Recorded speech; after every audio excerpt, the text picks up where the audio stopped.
अब हम करेंगे क्वेश्चन नंबर 3। तो क्वेश्चन नंबर 3 क्या दे रखा है, आ girl walks 4 kilometre toward waste.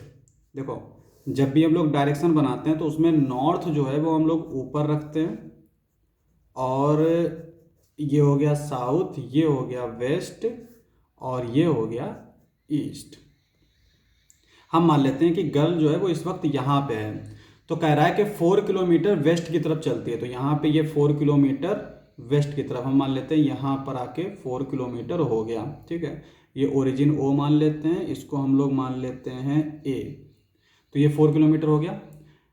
Then she walks 3 kilometre in direction 30 degree east of north. जैसे यहाँ पे जब पहुंची, तो यहाँ पे अगर हम नॉर्थ डायरेक्शन देखें तो वो ऊपर की तरफ है, ये वाली। अब यहाँ कह रहा है कि ईस्ट ऑफ नॉर्थ, यानी नॉर्थ से ईस्ट की तरफ 30 डिग्री एंगल पर 3 किलोमीटर चलती है। तो यहाँ पे हम मान लेते हैं इस तरह से ये 3 किलोमीटर चली, 3 किलोमीटर। और कितना डायरेक्शन है, ये है हमारा 30 डिग्री।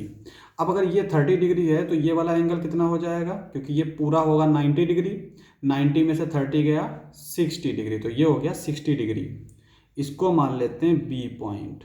ठीक है, आगे हमसे कह रहा है कि determine the girls displacement from her initial point of departure. तो यहाँ से ये चली थी, यहाँ से इसका डिस्प्लेसमेंट बताओ। डिस्प्लेसमेंट क्या होता है, शॉर्टेस्ट डिस्टेंस होती है। तो शॉर्टेस्ट डिस्टेंस क्या होगी, डायरेक्ट यहाँ से इसको हम ऐसे जोड़ देते हैं, तो ये हमारी शॉर्टेस्ट डिस्टेंस होगी, यानी हमसे ओ बी पूछा है।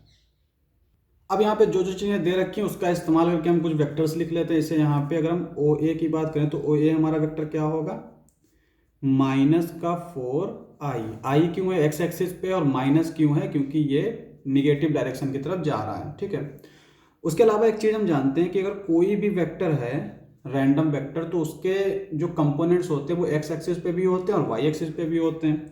तो वो हम लोग कैसे लिखते हैं, magnitude of a b cos theta i plus A b sine theta j. इस तरह से होता है। इसको हम लोग जो है निकाल भी सकते हैं। जैसे अगर हमने कोई ये वेक्टर लिया तो इसका ये हो गई हमारी एक्स एक्सिस, ये हो गई वाई एक्सिस। अगर ये वेक्टर आर है तो ये लेंथ क्या आ गई हमारी, मैग्नीट्यूड ऑफ आर। ठीक है, और ये क्या हो जाएगा, अगर ये एंगल थीटा है तो ये हो जाएगा x magnitude of r cos theta, और ये हो जाएगा y magnitude of r sine theta. ठीक है, तो ये होता है हमारा। तो यहाँ पे ए बी जो है वो हमारा ये हो जाएगा।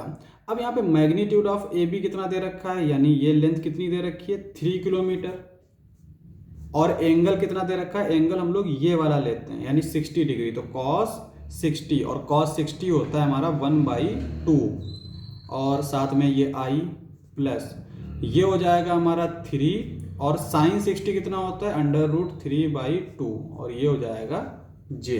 ठीक है, इसको थोड़ा सिंप्लीफाई कर लेते हैं, तो ये आ जाएगा हमारा 3/2 i प्लस 3√3/2 j।